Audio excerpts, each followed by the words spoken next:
daaneel la lu wér laa lay wax. noo jàngatee acte yi président Diomaye mujjee posé invité waa Pastef ndogu au palais les députés avant loolu les coordonnateurs départementaux nan nga ko jàngatee politiquement. mais jàngat bi mooy lii xam ni loolu doon waajal. ok c'est-à-dire que quand Diomaye di Pastef laa bokk. la ma fa def du lu kenn di nattable loolu mooy tey bu tàggoo doon am xëy na am na ñu fa nekk ñoo nga xam ni ay nitam la ñu dinañ bëgg jël récupérer leen ànd ak ñoom. bu tàggoo doon am man nag ñaanuma yàlla tàggoo bi wax dëgg yàlla. c'est évitable mën nañ ci mucc. yombul parce que xam nga li tax d'ailleurs am na sama benn boo naa ko bañ a tudd léeg-léeg sax xam naa ne daan na ma mere. parce que daf daan ñëw bu ñëwee wax noo gars yi waxtaan nañu kii nee na lii kii nee na lii kii nee na bu waxee bopp ma ne ko saa yi ma ne ko wax ji nekkul foofu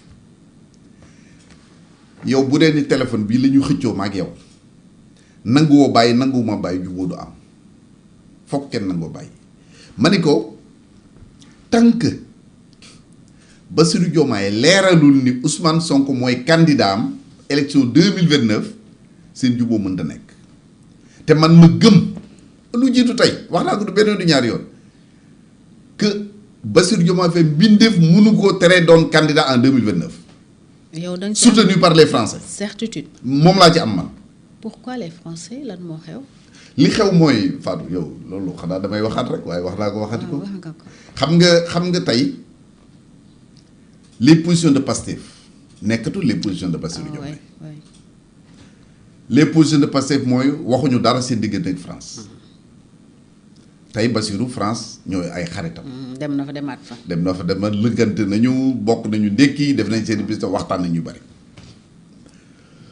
France gëm na ni Ousmane Sonko mu jël réewum Sénégal seen diggante ak Sénégal jeex na. waaw day mel ni Mali ak Burkina. fa la jëm day bokki alliance des états du Sahel. ok Bassirou nekkatul ci loolu. kon moom ak France c'est des alliés objectifs.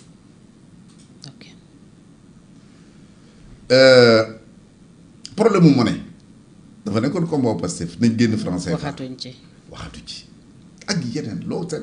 d'accord il s'aligne derrière les positions de la France. ok à partir de ce moment français yi dañ koy soutenir Fatou man miy wax ak yow am na benn français boobu mos na jël contact ak man pour ma dem soutenir Bassirou Diomaye parce que il me dit que bi Bassirou Diomaye di soog a jël pouvoir ñoom ils étaient inquiets mais maintenant ils sont rassurés. demal jàppale ko man ko jàppale wu ko donc man li ma mës a gëm ba fi ma toog di wax que yàlla rek moo mën a tere Bassirou Diomaye doon candidat en 2029. kon xanaa incertitude moo nekk ci candidature Ousmane Sonko parce que ñoom ils disent le contraire ñu ne amul benn incertitude ci candidature bi révision procès bi c'est pour laver son honneur parce que nekk na fi député même si foofu jàpp nañu ne xëy na le ministre de l'intérieur d'alors moo deful li mu war a def sinon Ousmane Sonko du nekk député mais ñoom li ñuy wax mooy la candidature d'Ousmane Sonko son éligibilité ne souffre d'aucun doute lan moo tax ñoom ñu tenir ci jàppale président wala mu leeralal leen ne du doon candidat.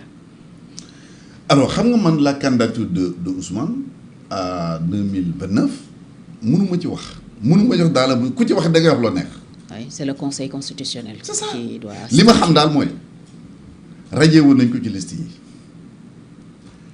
dugalaat nañ ko ci liste te jaarul yoon bañ koy dugal bind naa ko sama livre bi war a génn parce que pour ñu xam le processus à chaque fois du cas wu Ousmane rek. Oui. c'est tous les cas.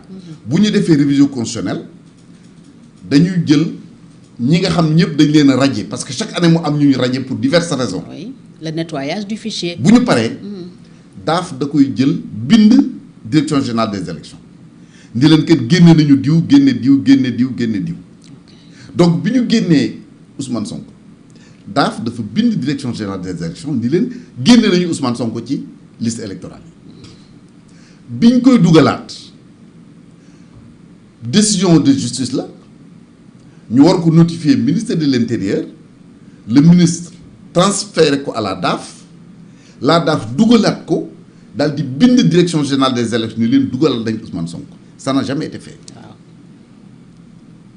ba alxames bi jiitu alxames avant élection présidentielle ñaari nit ñett ba ñeent xëy na bokk naa ci ñi ko xamoon ñoo ko dugalaat ci liste électorale sans ñu informer même le président de la République parce que jàpp nañ bu ñu ko defuloon dëkk bi tàkk ils l'ont fait pour sauver le Sénégal moo tax tout le temps les agents de l'État ma di leen rendre hommage muy gouverneur préfet sous-préfet gendarme policier ñi nekk ministère de l'intérieur DAF tout ça ma di leen parce que man yàlla suturaal na ma depuis plusieurs années ma xam ñoom li ñuy jànkoonteel pour stabiliser ce pays là. s'il est électeur il est éligible parce que loolu moo nekk ci article. bon xam nga débat boobu daal man du ma ci du ma ci sore moi je suis partisan de ñëpp nekk candidat.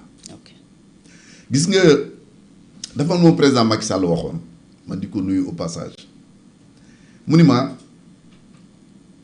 su Karim nekkul candidat Ousmane Sonko nekkul candidat man miy waxe yow nekkuma candidat keneen ku doon candidat président par défaut ngay doon et c'est la vérité. parce que ça se jouait entre eux. Absolument parce que majorité bi moom lañ bëggoon mu nekk candidat opposition bi du côté de Pastef tout au moins Ousmane Sonko lañ bëggoon mu nekk candidat ñële Karim Wade PDS lañ bëggoon mu nekk candidat loolu moo taxoon Macky Sall di wax ni pour stabiliser le pays les années à venir nañ fexe ba ñooñu bokk. une élection inclusive. bañ a am président par défaut. voilà bu ñëpp bokkee ku gagné ñu xam ne kii moo gagné mais bu ñu éliminer kii nangam. ça nous aurait évité cette situation là. Absolument. Donc l'histoire lui donne raison l'histoire donne raison à quelqu'un comme Idriss Seck parce que daf ma doon wax ne ma musul d'accord ci blocage yi ñu créé tout ça man ko mais président Idi bu ñu jëlee par exemple ab sàcc mu sàcc alal bitim réew wala xam moo xam fu mu ko jëlee ñëw ñu bàyyi ko mu doon candidat gagné réew mi mu ne ma waaw Sénégalais yi doo xam ne ab sàcc la ñu fal ko lu sa yor donc moom tamit il était pour bu ñu amoon cette élection là kon situation bi dund duñ ko am. oui parce que mais malheureusement à l'époque ñenn ñu opposé nañ ci créer ay situation ba lii am tey mais au moins Macky Sall sur cette question l'histoire lui a donné raison. Alors monsieur le ministre premier ministre décidé na suppression wu 19 agences publiques et parapubliques pour économiser 55 milliards ci ñetti at yi ñu dëkkmal waxoon nañ ko réduction du train de vie de l'État noo apprécié boobu décision. D'abord waru woon tàmbalee foofu ah dañoo mbay ci say woom dañoo tàmbalee seen bopp. def lan. wàññi seen train de vie man d'accord mi ci état buy nekk état je m'excuse clochard moo tax bañ fi wax naan premier day voyage jet privé man ni dama ci ànd biñ ne dañu jëndal député oto dama ci ànd parce que kilifa la Fatou bi ma invité nii may ñëw dugguma saret ñëw de. waaw dama taal sama oto solo ba jekk xel pa fa bu neex bien que koor la. sañ-sañ macha allah. parce que c'est ça aussi. oui loolu la ñu xam. mais dafa lu mën a ñàkk li mën a ñàkk mooy présidence bi caisse noire. fonds politique 11 milliards moom la ñu annoncé ni moom la bu situation nekkee ci réew bu dee 11 desel 3 wala 4 xam nga Fatou boo nekkee ci boo yoree pouvoir soxla woo xaalis fu ne la xaalis di jóge loo bëgg a régler da nga koy régler te doo ko sàcc doo ko ñaani sax far gis nga bu màggal amee wala bu gàmmu amee ni taalibe yi def ñuy jóge États-Unis ñuy jóge Chine dugg ci oto ñëw rang ñàkk tooy xëpp yore wala su xaalis bëgg ko jox sëñ bi. buuxante sax. buuxante di fa fanaan pour joxe sax alal état c'est exactement la même chose. xaalis bay ñëw. si tu as le pouvoir tu as tout ce qu'il te faut donc nañ tàmbali ci seeni avantages ñoom. ñoo dindi ko. les fonds spéciaux par exemple. les fonds spéciaux. yenn doxalin yi je ne veux pas entrer dans certains détails mais am na dépenses yoo nga xam ni ñu di ko def te mu mën a ñàkk bu ko defee Sénégal yi ci seen bopp ñu ne attention ñii kat wax dëgg yàlla yamale nañu yëf yi. li ñuy jiite li ñuy digle ñoo ci jiitu. parce qu'on nous appelle à serrer la ceinture. Ensuite, quand on me dit 55 milliards pour 3 ans, ça c'est rien du tout pour un État. C'est quoi 55 milliards pour nit ñu mu def poosam oui 55 milliards xaalis la mais pour un État 55 milliards du dara. et que sur le plan social ban conséquence lay am. ay emploi yu bëri yu ñu supprimer. man doon naa rencontrer ñi nga xam dañ nekkoon ci ay structure ANPEJ xaw ma la structure de jeunesse yooyu ñu yore leen xaalis non seulement fay ñu leen mais recruter wuñu leen def leen ay chômeurs s'il faut recréer cette même situation c'est pas la peine. Parce que 19 agents c'est beaucoup d'agents hein. 57 milliards c'est rien du tout en 3 ans mais jaru ko donc fañu ko dañ ko war a tàmbalee fañ ko waroon tàmbalee. li ci des mooy bu ñu waxee parce que gisaguma mën ñu publier yan agence la. on a juste dit 19 agences c'est le flou total. gisaguma wax parce que xam nga ñoom dañu mën na def ay déclaration waxoon nañ fii appel à candidature. nommé directeur yëpp directement ba pare di waxaat appel ak ku ngeen di appel.